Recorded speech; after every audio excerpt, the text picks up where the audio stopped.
لەگەڵ دکتۆر دانا ئەحمەدا هەندێک قساکەم لەسەر بابەتێکی زۆر گرنگ ئەوی وەرگێڕانی پێچەوانەیە زمانی کوردی بۆ زمانەکانی ترکە بۆ خۆی بابەتێکی قورس و هەروە ئاسان نییە. ئەو کۆمەڵێک شاعری نەمر شێرکۆبیە کەسی وەرگێڕاوتە سەر زمانی عەرەبی هەروەها لەسەر پرۆژەکانی داهاتووشی یەکەم واگەر پێشی خۆش بە یەک دوو کۆپ لە شاعریشمان بۆشی بکاتەوە هی شاعیرانی کلاسیک ئەوە تام و چێژێکی زیاترە بەخشێەوە پرۆگرامەکە. میوانداری بە ڕێزیانەکەم دکتۆر دانا گیان فەرموو سڵاوە لێبێ ئەم کاتت باش. دکتۆر گیان بەخێربی. سپاس بۆ تۆ زۆر زۆر بەخێربی. سپاسانەکەم. فەرموو. چاوەکەم زۆر سپاس. زۆر بەخێربی. دکتۆر گیان بەخێربێ یاخوا. زۆر سپاس. تۆ شکر باشی؟ وەڵڵاهی شکر باشین جەنابەت چۆنی؟ وەڵڵا باشم. کورسا چۆنە؟ هەمومان باشین. یاخوا بەخێربی. بەر لەوەی بچمە ناو بابەتەکەەوە مێ باسی وەرگێڕانی زمانی کوردی بۆکەی بۆ زمانەکانی تر تا چەند گرنگە بۆ ئێمەی کورد بۆ نووسەرانی کورد بۆ ڕۆشنبیرانی کورد بۆ بەگشتی میلەتی کورد. ئێوارەتان باش پێش هەموو شتێ هەڵبەتە ئێمە بۆ ئەوەی کە شارەزای هەر میلەتێک بین دەبێت ئەدەبیات و کللتوری ئەو میلەتە شارەزا ببین چونکە ئەو ئەدەبیات و ئەو کللتورە بەشێکە لە حەزارەتی ئەو میلەتە. ئێمە بۆ ئەوەی کە بزانین میلەتێک مرۆڤ دۆستە یان نا یا شەڕەنگێزە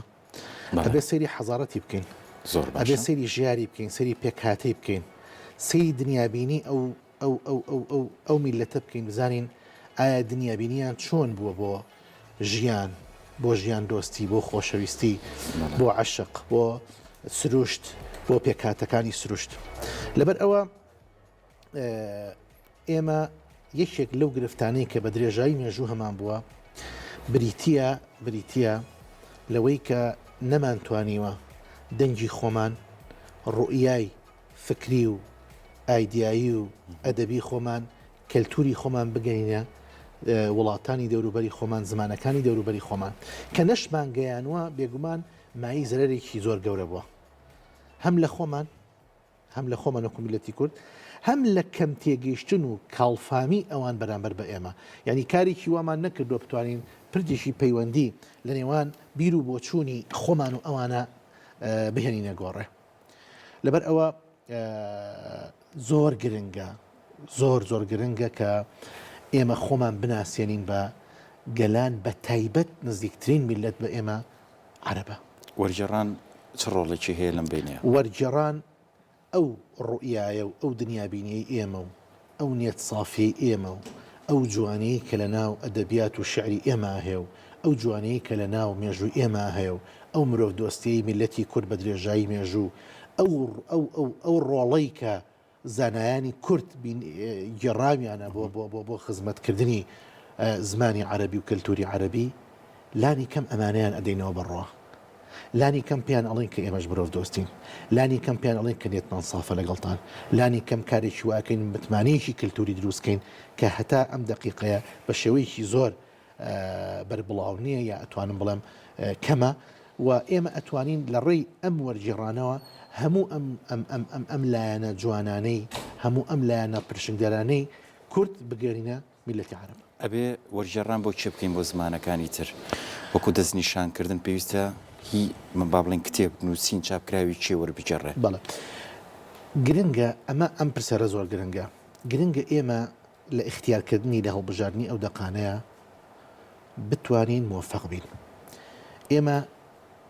لە ناو ئەدەبیاتی کوردیە دەقی ئاڵتۆنیمان هەیە و زۆریشمان هەیە لە ئەدەبیاتی کلاسیکە دەقی ئاڵتۆنیمان هەیە لە ئەدەبیاتی ڕۆمانتیکە دەقی ئاڵتۆنیمان هەیە ئەوانەی گۆران و هەردی و ئەوانە لە ئەدەبیاتی تازەشمانە ئەدەبیاتی شێرکۆبێ کەسمان هەیە ئەدەبیاتی لەتیف هەڵمەتمان هەیە ئەدەبیاتی کۆمەڵێک شاعری ترمان هەیە کە حتا دەقی تریشمان هەیە جگە لە شیعر چیرۆکی جوانمان هەیە ڕۆمانی جوانمان هەیە ئەمانە وەربژێڕینە سەر زمانی عەرەبی ئەوانەی کە وەکو عەرزم کردی کە جێ ئەگرێ لە ناو کتێبخانەی دنیاە چونکە ئێمە ئەبێت طموحی ئەوەمان هەبێ ئەدەبیاتی کوردی بکەین بە بەشێک لە ئەدەبیاتی جیهانی لە ڕێی وەرگێڕانەوە. زۆر باشە بابەتەکە لەگەڵ تا باسەکەمەوە بەڵام حەزەکەم کوچون گۆرانی بێژێک میوانە هەندێک قسەی لەگەڵاکەی تۆڵی گۆرانیەک توش شعرێکمان بۆ شیکەیتەوە هي شو حەز لێ وڵی بەدڵی خۆت حەز لە کلاسیکە ئەوەن وڵا کلاسیکە کلاسیک باشە من شتێکت پێڵم باشە وڵا تۆزێکت بۆ شتێکەم و یەک نیو دیێڕی بچووک باش تۆ ئەگەر مەدحی دەمێکی وردیلەی جوان بکەی بە کوردی ئەڵێ چی ئەڵەی دەمی ئەڵەی نوقڵە کوردیەوە نییە نالی ئەڵێ لەکن ئەو جەوهەری فەردا لە هەیولا نییە باس ئەنج دیقەت بە ئێمە تەشبیهەکەمان کردو بە نوقڵی کوردیوە نییە ئەو جەوهەری فەردی دەمی تەشبیه کردو بە جەوهەری فەردەوە جەوهەری فەرد چییە ئەم ژیانی من و تۆ ئەم دنیا بوونەوەرە لە چی پێگیە لە مادە لە گرد پێگیە گرد لە گردیلە پێگیە گردیلە لە ناوک و ئەلکترۆن پێگیە باش ئەلکترۆن بە دەوری ناوکە سوڕێتەوە ناوک خۆی لە چی پێگیە لە پرۆتۆن نیوترۆن پێگیە ناوک کە تعریف فەکریە کە پێناساکرێ ئەڵێ چی ئەڵێ بچووکترین بەشی مادەیە کە توانای دابشکردنی ناتوانین دابشکی ئەم ناوکە لە عیلمی منطقا پێی ئەوەترێ جەوهەری فەرد ئەم ناوکە کە تۆ ئەبێ بە میکرۆسکۆپی سەریکەی 400-500 هزار جار گەورەیەکی بۆ ئەوەی کە بزانانی چییە باشە نالی تەشبیهی دەمی معشوقەکەیەکە بەو جەوهەری فەردەوە مەجای دابشکردنییان نیە ئەوەندە بچووکە لەکن ئەو جەوهەری فەردە لەکووا لە هەیولا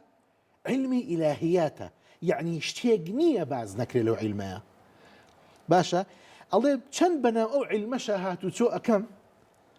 تێپەڕە بەم پیایە بیری لێ ئەەکەمەوە شارەزا ئەبم تایە کەچی نەیکرد ئەم جەوهەری فەردە جارێک لە جاران لەو هەیولایە شازیکرێکی من بکە باسێکی من بکە چۆنەوە تەشبیهە زۆر جوارە دەستە خۆش بێ چمە لای بابەتەکە زمانەوانی وشە وشە سازی بە تایبەت زانینی ئەو زمانی کە وەرجێڕانی بۆ کیواتە لە کوردی و بۆ ئەو زمانی تر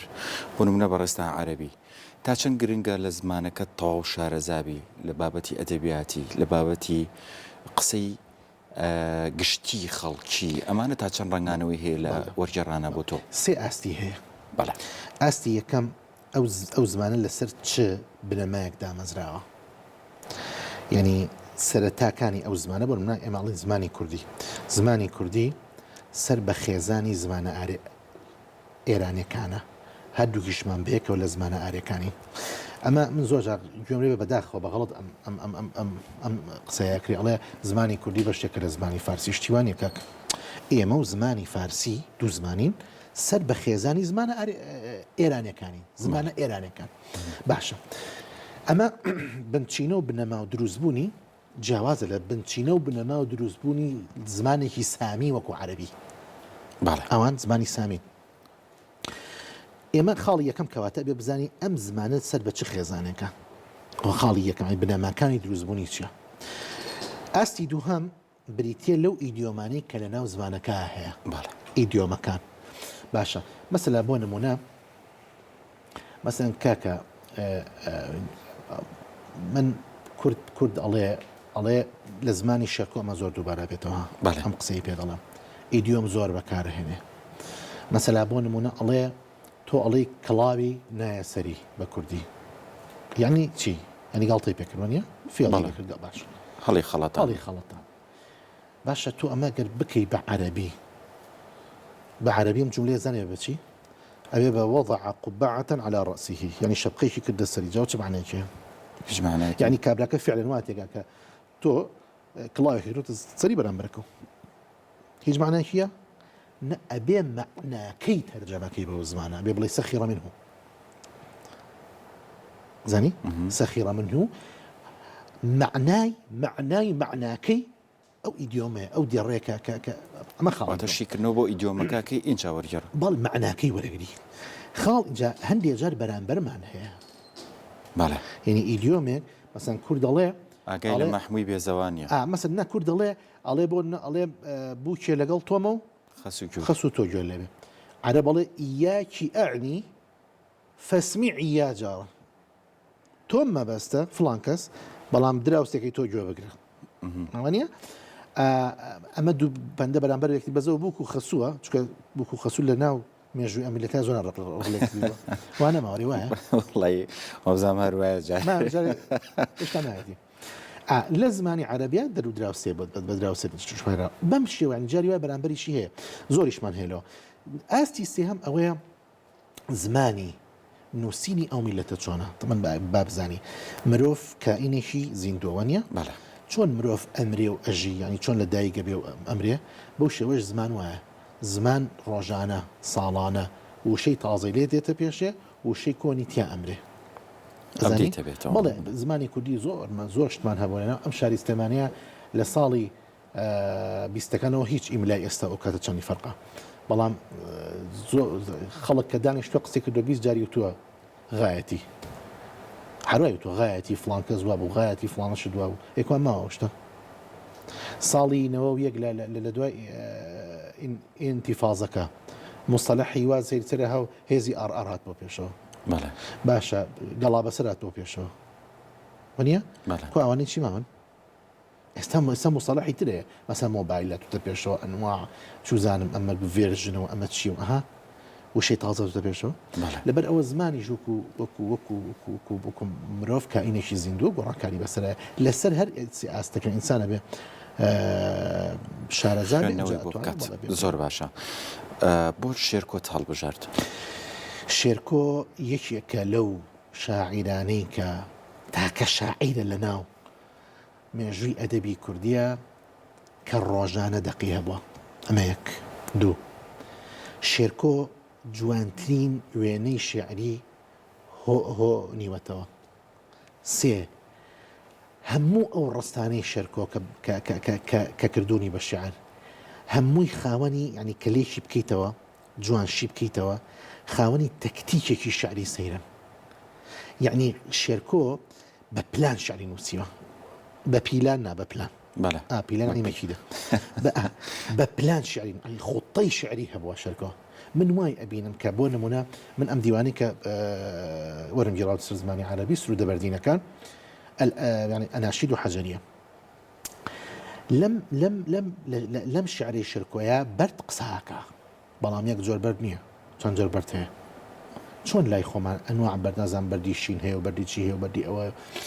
لا يشركوش أنواع برد بردي هي بيش برجه بردي هي وطنية بردي هي خائنة بردێکی باسی بردێکە کار ڕەشە و مەسەلەن ئەڵێ نوچی تیژە و وا ئەچێ بە گیانی مرۆڤ وا ئەچێ بە سەری مرۆڤ وا تەسیر لە ئینسانەکە بەردی ژەهرین هەیە بەردی مغناطیسی هەیە یعنی هەر یەکێک لەم بەردانە ئەجا شێرکۆ تەبعی وایە حەزەکەمەوە باسکەم شێرکۆ شتێکی زۆر جوانی هەیە من هاوڕێم بۆ چەند ساڵ بەڵێ 15 ساڵ هاوڕێم بێکەوە کە دیوانێک گەنووسێبوون منە ئێستام سرودە بەردینانە گەڕاوە بە ناو قاموسە کوردەکانە ئەنجا بە ناو خەڵکی کەنی کوردەواری زمانزانی کۆنیشە ئەوانەی کە ماونەتەوە جۆرەکانی بەردی پێدەنی جۆرەکانی بەردی هێناوە بۆ تەبیعەتێکی غەریبی هەبوو لە کورسیە مەسەلەن کورسی ئەم کورسیە کە دانراوە لە دار دروست نەکراوە چەند جۆر دارەکرێ بە کورسی چەند جۆر کورسی هەیە ئەم قاچانەی چی پێوتێ دەدار تاشیە بڕینەوەکانی چۆنە مەسەلەن ئەنواع مەسەلەن شێوازی بڕینەوە ئەنواع شێوازی کورسی دروستکردنی قدرەتێکی غەریبی هەبوو شێرکۆ لەم شتانە توێژینەوەی لەسەر زۆر باشە بۆیە بەڕاستی شێرکۆ تا لەسەری بنووسێکەمە نازانم لە مقدمەی هینەکە بە زمانی عەرەبی نووسیمە باسم لە شێرکۆ کردووە بەسم لەوە کردووە کە چۆن تەبیعەت لا شێرکۆ قسەکە باش من کاتم بەرەو تەواوبوونە ڕوائی تەوەرەکەم بەڵام قسە بکەم چیت ماوە باسیکی لەسەر هەموو شتێکم ماوەجایشم باز نەکردو آخر فەرموو بە کورتی باسی من یەک شت هەیە لەسەر کتێبەکەی ترم بەڕاستی کە باسی کەم کتێبەکەی عەبدوڕەحمان بەدەوی بەڵێ لەسەر بڵین ئازادی و ئیرادەوە شتێک هەیە کە من سەرنجی خوێنەری بۆ ڕاکێشم ئەویش ئەوەیە لە مقدمەی ئەو کتێبەیە چەمکەکانی عیلمی مەنتیقم باس کردووە کە بەداخەوە لە ناو میلەتی کوردە ئەو عیلمە نەماوە بەڵێ نەماوە بەهۆی ئەوەی کە زۆر قورسە هەوڵم ماوە هەندێک لەو مەفاهیمانە ئاسان کەمەوە باسی بکەم و نمونەی بۆ بێنمەوە لەسەر مستواي مثلا كل كلي لسر مستواي جزء جزئي مثلا استا منا وكذا زانم بس تو حزقان بيان بلي کوردۆ كردو ام جستيا نامي كردو يوانيا بەڵێ باش اما كليك كبرجستيا لواقعة كل قشطة منا وانا وقشط قشتيك بوتشي بو كمال جزء كدستا كقاچة كسرة باشا بەڵام مەفهومێکمان هەیە لە عیلمی منطقا پێوتێ کولی من بعد کوردی ناومناوە هەمەکی هەمومان کۆکاتەوە بەیەکە و لەژێر چەترێکە ئەو کەلیمەیە جەمع نییە ویش مرۆڤە ئینسانە ئینسان کولیە کە منیش و تۆش و هەمووشمان ئەگرێتەوە بەس خۆی کلمەکە جەمع نییە بە منیش ژەوتێ ئینسان بۆ تۆش ژەوتێ ئینسان وانە بەینەما کە ئەڵێم کوردۆ ئەمە کولێکە بۆ کۆمەڵێ جوزە بۆ کۆمەڵێ بەش گشتێکە بۆ کۆمەڵێ بەش وهكذا باسي جزء كردو باسي مفهوم كان يترم كردو لعلم المنطقة لنوع لجنس لفصل بابلين هل يكون كما نوع مناونا جور جنس مناونا ركز وهروها فصل مناونا دابر تماشاك عبارتك هي الأزمان عربية لعلم المنطقة الإنسان هو حيوان ناطق تماشاك إنسان هم ما نقريته ونيا الإنسان هو حيوان عموما شلون تعريف إنسانك إنسان باش كتعريف يقين هو حيوان أوجه قلت لك لسه دو بيروا أو لسه شوار بيجروا ولسه هزار بيجروا هم إنسان بله ونيا باشا بلام شي منو توجيهاته وكو إنسان لو يك لسه شوار بيروا ناطق يعني وين مفكرة بيركاته قوايا عقلي هي زاني بله دبر أوا يعني أماك بيوتي فصل بيوتي دابر لهذه كلمة معلش بس الجنسي قريب وجنسي بعيد هي فصلي قريب وفصلي بعيد هي طولي واخدنا معه بس والله هربان وكتيش خوش بجربه معلش أو لو رجعنا برسالة كان لك كده وتيان عقل يعني شو عقل تقول يك لك برسالة يك لك مفهومانك بس مكتوب عقله بله تو زاني عقل تشوه هاتوا عقل لعقال أسبوهاتوا يعني الرشمة رشمي أسب بدأ صاحبك ونيا بله أيالي بملا ولا برا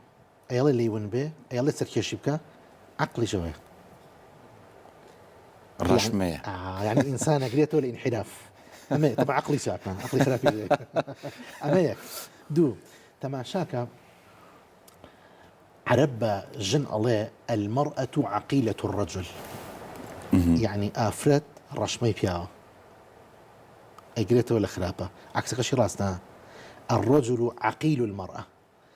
بياويش رشمي جنة تيجيشتي شو كلا علم النفس يكم هو كار كتو أو القيل دستكيبون منايا تشي بيلان ك خطوبة أكي على أويك مسألة تملكة يعني تو أو شخص أكي بمولتي خوت أو تو أكي بمولتي حزنها كستيك تيا باش داربه أنجا عرزكم ها عربشتي هي بس ها على عقال بله إيوش عقالة وش عينيشت شو كسر بس تيتا لبرو أو كلمة عقلا للرشمي أسباب هاتوا تخاشتي وابه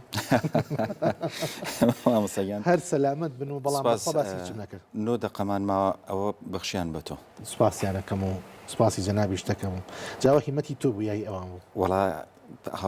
هاوکارانم وتیان بە تازە کۆتای پرۆگرامەکە با بە دکتۆر دانابێت خۆت و هاوکار و هاوکارەکانیشە بەرلەوەی بشتیتە لای ئەوە بە یەک دقەیەک کۆپلە شعری تریشمان بۆ شیکەرونجە دوای ئەوە بزانم چیترم ماوە وەڵاشتم زۆر ماوە بەڵام باشە مام یەک دقە بێ ئەوەی تری حەز لە شعری چی وەڵامی زیاتر کلاسیکەکانم حەز لێیە باشە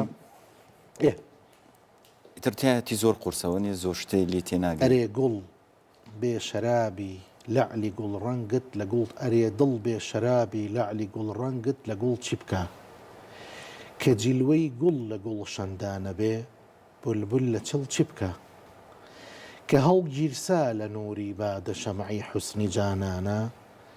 نەچێتە سەر تەریقەی حەزرەتی پەروانە دڵ چی بکە گوڵ دڵ تەشبیهەکە بە هەنگەوە بۆ ئەچێ بەلای ئەو گوڵەیە لەبەرشی لی تایە ئەگرتیانە بێ ئەرێ دڵ بێ شەرابی لەعلی گوڵڕەنگ شەرابی هەنگەکە چیە لە ناو گوڵەکەیە شیلەکەیە بێ شەرابی کە ئەڵێ شیلەکەی تیانە ماوە ئێکە تیانەمێنێ ئەم دڵت چی بکە ئەرێ دڵ بێ شەرابی لەعلی گوڵڕەنگ ئەوەیە کە تامی تیانە ماوە شیلەی تیانە ماوە ناو گوڵەکەیە هەنگ بۆ بچێ بەلایە دڵم چۆنێ بەلای گوڵی وایە کە جیلوەی گوڵ لە گوڵ شەندانە بێ بولبول لە چڵ چی بکە ئاخر پەڕێ تەختەیەکی دار و ڕق بەتین ئەوترێ ناوگوڵ پێوتە تەخت لە تەخت چی بکە ئەو هەنگە ئەگەر بێت تۆ شیلەکەی و بەخشیوە پێش بن کە هەڵگیرسا با تەواوی کەم کە هەڵگیرسا لە نووری بادە شەمعی حوسنی جانانە لە نووری بادە ئەمە پێوتێ ئەو پەرداخی هەڵێگری پێوتێ پەیمانە نووری ئەو بادێ بێ بە ڕۆشنایی بێ بە ئاگر شەمعی حوسنی جانانە بێ بە مۆم گڕگڕەگرێ ئەی نەچێتە سەر تەریقی حەزەتی پەروانە دڵچی بکە ئەو کات مەجبورم بۆ ئەو ڕۆشنایە بکشێم وەکو پەروانە وەکو پەپولە دەورەی لێ ئێم هەتا ئەسووتێمەوە کەمەناوی ئەوە مەفهومی عشق مەحیا دەستە خۆش بێت چی ترت ما بوو لەسەر بابەتەکە وەڵام من وەکو عەرزم کردی شت زۆر ماوە بەڵام گرنگە من لە مەسئلەی ئێمە دوو جۆر ینی کەم هەر مەفهومێک بازەکرێت بە تایبەت مەفهومی معنەوی من بۆچی ئەو کتێبەی عەبدوڕەحمان بەدویم تەرجەمە کرد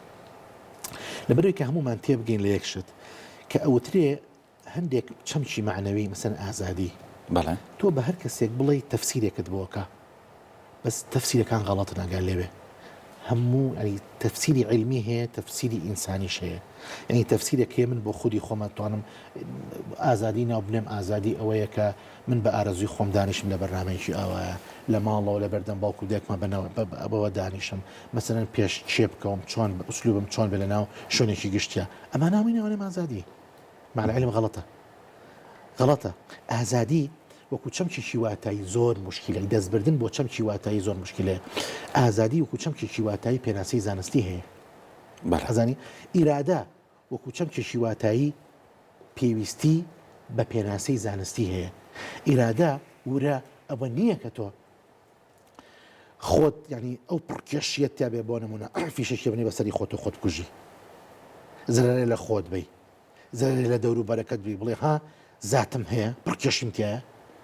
ئەزانی ئەگەر بەو مەفهومە بێ ئەو کەسەی کە ذاتی ئەوە ئەکا لە ڕێی جەستەی خۆیەوە TNT ئەبەستێ لە خۆی و قۆمەلەش بڵێ TNT ئەبەستێ لە خۆی و ئەیتەقنێتەوە بەناو خەڵکا خۆش جۆرێکە لە پڕکێشی بەڵام ئیرادەیەکی سەلیم نییە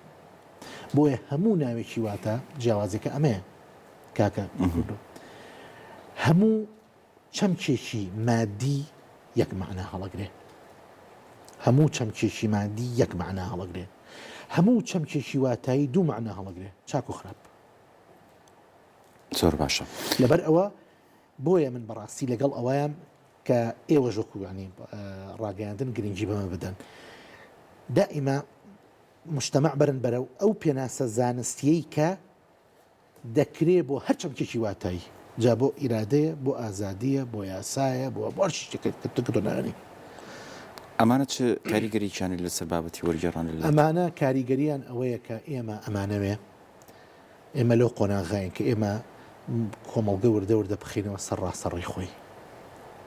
ئێمە ئەمانەوێ وردە بۆ ئەم قۆناغی ئایندەمان تاک دروستکەین تاکێک کە بتوانێت خزمەت بکە تاکێک کە ئاشت بێت لەگەڵ ئەو مجتەمەعەکەی تاکێک کە ئاشت بێت لەگەڵ نەتەوەکەی لەگەڵ خاکەکەی ئەمە پێویستی بە چییە؟ پێویستی بەوە هەیە کە هەموو ئەو چەمکانەی بە شێوەیەکی ڕاست و دروست پێ بکە پێویستی بەوەیە کە جارێکی تر هەموو دووبارە سەر لە نوێ هەموو ئەو چەمکانەی کە بە غەڵەت خراونەتە مێشتیەوە یان بە غەڵەت بیستونی یان بە غەڵەت تەفسیری ذاتی بۆ کردوون جارێکی کە ئەمانە سەر لە نوێ ئەبدەیت کرێتەوە و پێناسە کرێتەوە و پێناسەیەکی ڕاست و دروست بکرێت بۆ هەر تاکێ لەم تاکانە ئەو کات کە تۆ توانیت تاکی بەرهەمهێن دروست بکەی تاکی چالاک دروست بکەی تاکی خۆشەویست دروست بکەی بۆ خاک و بۆ گەل و بۆ نیشتیمان و بۆ هەموو ئەمانە بۆ مانان جوانەکانی ئینسان ئەم کاتە ئەتوانی تۆ مجتەمەعەکەت بەرەو ئاقارێکی ڕاست و دروستبەری ئێمە وەکو لە سەرەتاوە باسمان کرد ئێمە وردە وردە کەوتونیتە سەر پێی خۆمان بەرەو قۆناغی حەزاری دروستکردنی حەزارەتی میلەتەچین ئەم میلەتە پێویستی بە کۆمەڵگایەکی دروستە کاکە کوردۆ ئەو قسەش بە ڕاستکەینەوە تەن دروست نا دروست تەن یعنی لەش دروست یعنی ساخ کە ئەڵەی کۆمەڵگەی تەن دروست یعنی ئەو کۆمەڵگەی کە لەشی ساغشتی وانە بێ بڵێ کۆمەڵگەی دروست هەموو زۆر جملێ پەروەردەی دروست میدیای تەن دروستی وانە غڵەت میدیا قبل لەش ساغ بێت یان نەخۆزی لەبەر ئەوە ئێمە لە قۆناغی ئەوان کە هەنگاوەکانی شەقارەکەرن بەرەو دروستکردنی ژیان بچین بەرەو دروستی حەزارەت بچین ئەمە پێویستی بە ڕاستکردنەوەی ئەم مجتەمەع هەیە پێویستی بە دروستکردنی مجتەمەع هەیە پێویستی بەوە هەیە ئەگەر دروست بێ بڵێم لەسەر کۆمارەکەی ئەفلااتون سەر لە نوێ وردە چەکەرە بکەینەوە سەر لە نوێ وردە نەوەکان لەسەر چەمکی زانستی دروست بکەین و پەروەردە بکەین دەستەکانە خۆش بە سپاس بە بەشداریکردن دکتۆر دانا ئەحمەد نووسەر وەرگێر دووبارە سپاس بۆ ئامادەبوونێت زۆر بەخێر بێ